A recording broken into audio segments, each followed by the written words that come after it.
President John Dramani Mahama on Friday called for African unity and cultural reclamation, urging Africans at home and in the diaspora to dismantle divisive narratives inherited from colonial oppression and replace them with international solidarity. Speaking at the 2025 Diaspora Summit in Accra, President Mahama told delegates that systems of division only survive when people continue to give them power. He challenged Africans worldwide to consciously reject false histories and instead reclaim agency over their collective story.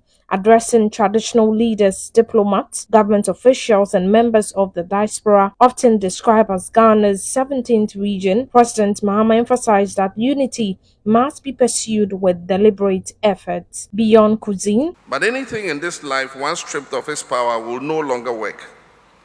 And that is true of slurs, it is true of stories, especially ones that are complete fabrications. Let's take the narrative of those who oppressed us and work it. In fact, let's take their entire modus operandi and flip it and reverse it.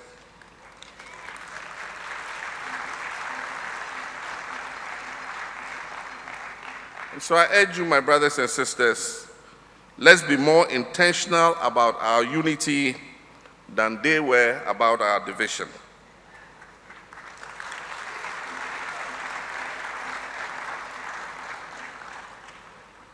Your Excellencies, distinguished guests, our brothers and sisters from the 17th region of Ghana, it will not be a difficult goal to achieve.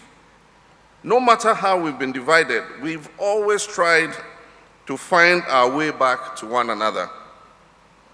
Africans in the diaspora whose forebears were enslaved have kept us in their rhythms. The music they play, the dances, the cadence of their speech, and even the language. The Gula Geechee people of the United States still count using Fulani words instead of numerals. Yoruba language is spoken in Venezuela, in Cuba, in Brazil, Haiti, and Trinidad and Tobago. Likewise, a Creole offspring of Akan is spoken by the Africans, the Maroons in Jamaica and in Suriname. President Mahama emphasized that cultural transmission to children remains the strongest trend connecting Africa to its diaspora. He highlighted folktales, call and response songs, and playground games as vehicles through which African identity has endured across generations. And Africa remains in our food. American gumbo and Brazilian karuru bear a strong resemblance to Ghanaian okro stew. All three use okro, also known as okra, which is native to the African continent and was transported to the New World on slave ships, as were cowpeas. We call it gobe here in Ghana for those of you. Try and eat gobe before you go back.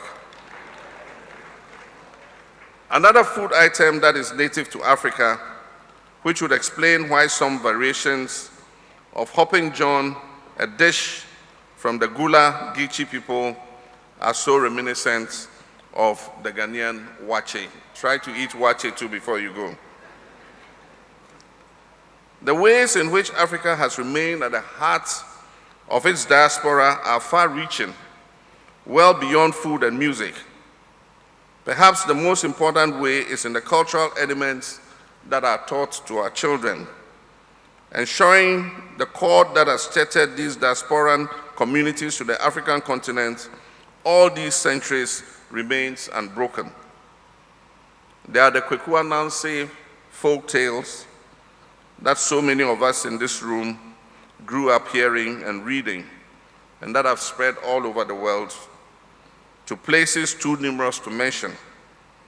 Just like the popular children's call and response folk song that I'm sure most of you are familiar with. Cheche Kule, Cheche Kofisa, Kofisa Langa, Kakatilanga, Kum Adede, Kum Adede. I didn't hear you. Go. Cheche Kule, Cheche Kule, Kofi Salanga, Kofi Salanga, Lalatilanga, Kum Adede. Thank you.